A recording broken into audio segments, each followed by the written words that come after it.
എക്സാമിന് ചെന്ന് കഴിഞ്ഞ് എക്സാമിന് മുൻപ് ഞാൻ അവിടെ നിത്യാരാധന ഞാനും ഹസ്ബൻഡുമായിരുന്നു പോയത്. നിത്യാരാധന കണ്ടുപിടിച്ച് അരമണിക്കൂർ ബൈബിൾ വായന എല്ലാം മുടങ്ങാതെ ചെയ്തിരുന്നു. എക്സാമിന് ചെന്ന് 8 മണിക്ക് എക്സാം തുടങ്ങി. എക്സാം സ്റ്റാർട്ട് ചെയ്തപ്പോൾ തൊട്ട് എനിക്കൊന്നും അറിയില്ല. ഞാൻ എന്തൊക്കെയാണോ പഠിച്ചതും എനിക്ക് ഓർമ്മയില്ല. പഠിക്കാനുണ്ടായിരുന്ന ടോപ്പിക്കിൽ നിന്നുള്ളതായിരുന്നു എല്ലാ ക്വസ്റ്റ്യൻസും.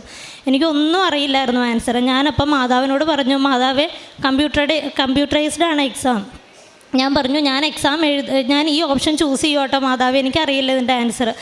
അങ്ങനെ ഞാൻ ഓരോ ഓപ്ഷനും 150 ക്വസ്റ്റ്യൻസും ഞാൻ അങ്ങനെ തന്നെ ആൻസർ ചെയ്തു. എല്ലാം മാതാവിനോട് പറഞ്ഞിട്ട് ഞാൻ ഏതോ ഒരു ഓപ്ഷൻ ചൂസ് ചെയ്തു. എക്സാം ടൈം ഔട്ട് ആയി കഴിഞ്ഞാൽ തോറ്റുപോകും. അതുകൊണ്ട് ടൈം ഔട്ട് ആവാതിരിക്കാൻ വേണ്ടി സ്പീഡിൽ ചെയ്ത് തീർത്തിട്ട് ഞാൻ പറഞ്ഞു, മാതാവേ ഞാൻ കംപ്ലീറ്റ് 150 ചെയ്തു, പക്ഷെ എന്താ ചെയ്തതെന്ന് എനിക്ക് അറിഞ്ഞുകൂടാ. ഇറങ്ങി വന്നും അതേ പ്രാർത്ഥനകൾ തുടരുകയും ചെയ്തു.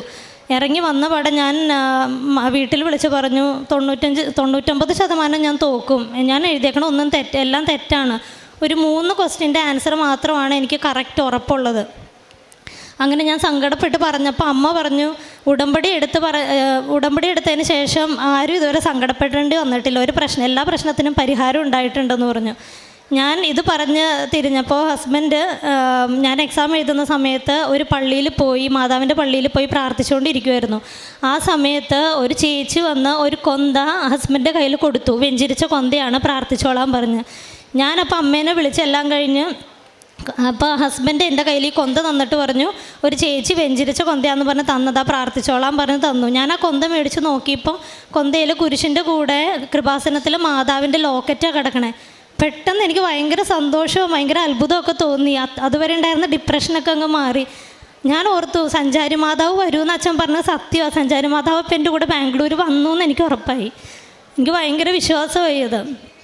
ഞാൻ 28-ാം തീയതി തിരിച്ചു വന്നു.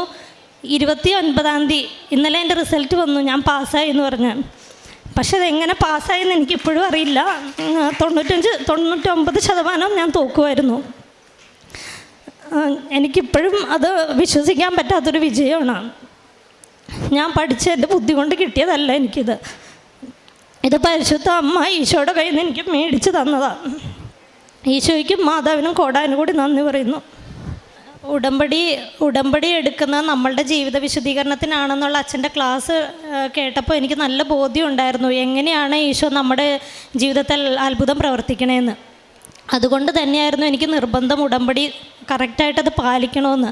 അങ്ങനെയാണെങ്കിലേ മാതാവ് ഈശോനോട് പറയുള്ളൂ. പറഞ്ഞ ഈശോ അത് സാധിച്ചും തരണമെങ്കിൽ നമ്മളത് കറക്റ്റായിട്ട് ജീവിതം വിശുദ്ധീകരണം ഉണ്ടാക്കണം. ഇപ്പോൾ വിശുദ്ധ കുർബാന മുടക്കാറില്ല. കാരുണ്യ പ്രവൃത്തികളും